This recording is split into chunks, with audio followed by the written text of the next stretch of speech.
rampant against Chelsea. Are they the team to beat, Niall? Yeah, obviously they're just so strong in all departments. Can't see a weakness on goalkeeper. And I didn't think you'd say that Neuer's been so good. He's coughed up another mistake tonight. He's not in the most brilliant form of his life. But that said, what he has in front of him, I think, is looking pretty lethal. And I think they're worthy favourites in my book. 53 goals now for Lewandowski this season. He's having a decent old campaign, isn't he? He is, and he's 31, and he seems to be getting better. And as I pointed out before the match today, now we're down to the real matches. 3 games to go, knockout, just one straight match. And if he can do it in those games, it will be a great time for him. I don't think he has a Champions League medal. Unfortunately, he played for Dortmund when they were beaten by Bayern Munich. Haven't made it since. But in great form. But they're all in good form. Müller has had a revitalisation since this coach, Hansi Flick, came in November. It's hard to believe they sacked the manager during this season. That's right. And they're playing so well. But what happened was they lost 2 matches in November and the board weren't having it. They'd only beaten Spurs 7-2 and 3-1. But they've just taken off since then. I think that's 27 games, 26 wins and 1 draw. And they've won every game they've played since the restart, haven't they?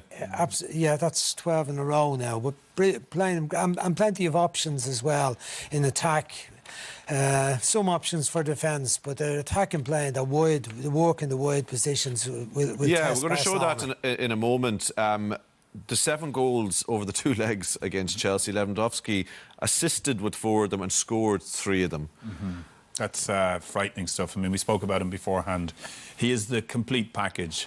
He has every... Gnabry helping him out for the first one, of course. Yes, but you see, he finds space. Now, Chelsea haven't covered themselves in glory as defenders, but he always gets in the perfect spot. Really hard to mark, hard to find. He's quick, Johnny on the spot, and he's too quick for everybody there. You see, he's just held back on side.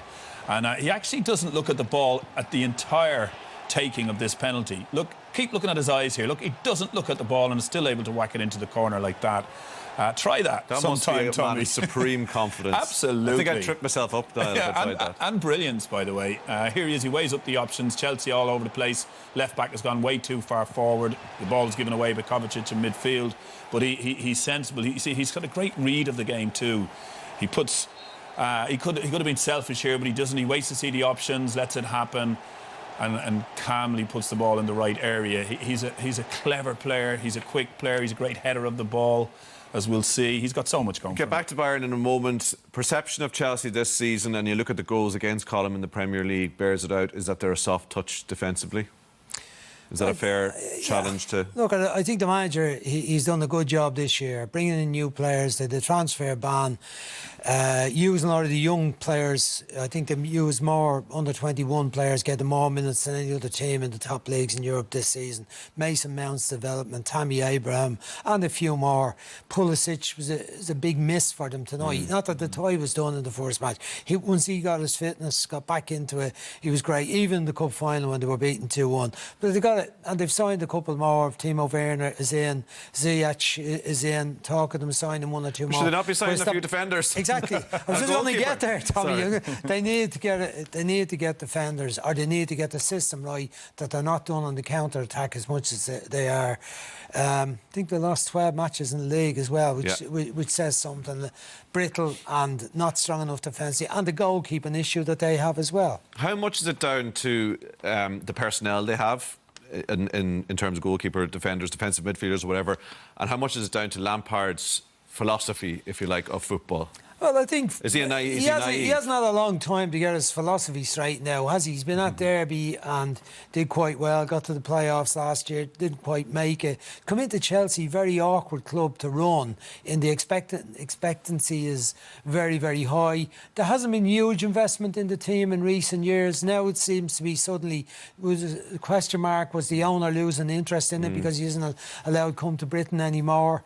And the stadium not being rebuilt, planning permission I think turned down on that one. So but now we see reinvestment in the team, and he's going to, then we can measure how Frank has really done. He needs to go defensive minded at some stage. He's got to address it. Is he Brian? Is he a going to go defensive? Is he a naive manager? Is he too like Too influenced flash. too flash, too influenced by Yeah. Guardiola or whoever. Yeah. Does he not? Well, possibly so. But I think he will be learning as he goes along. He've lost too many games in the league. They got beaten 7-1 in this situation. They've had some difficult nights in Champions League. A 4-4 with Ajax gave you a bit of a measure of where they were. And I remember Ajax were down to 9 men in that match. So he's got to be a little bit more pragmatic. But we've been saying that about Guardiola for years too, and he hasn't changed. He's done all right overall. Let's get back to Bayern then before we finish up in this game, because we want to salivate over them a little bit more, Niall. And the lads put together a compilation that shows the days of Ribery and Robin, they were always really dangerous down the wide areas, and they have that again now, don't they? Yeah, absolutely. They're really using the full width of the pitch. They can ping it from one side to the other, and they've such pace.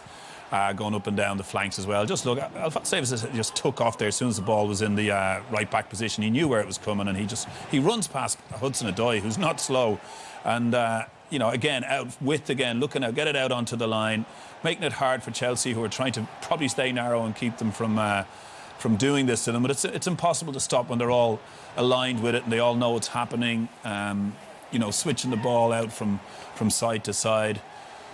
Attacking, nothing else in their mind. How many times we see Barcelona, even tonight, just come back and play that ball backwards and it goes across the side, but they're not. They're going for the juggler all the time, switching it. They know they can go he had choice there, he can go either wing he wants, and eventually he gets it in. Chelsea defenders are asleep, and how easy is that then? As a finish. Coutinho has come in now, Tommy, into the game, and he looks like he's trying to play for his place. This is a young full-back. Odriozola has come on as well. Great ball into the box, and what a finish. Now you'd have been proud of that one. It's beautiful. It stood up lovely for him, but it's the elegance and the grace of how he gets up to head that ball. I'd say he could have been a great ballerina or a great dancer, or he just has that finesse and that touch of class. It's so graceful. He'd look good in a pair of tights. That's what Niall's saying. Thanks, chaps, for the moment. Bayern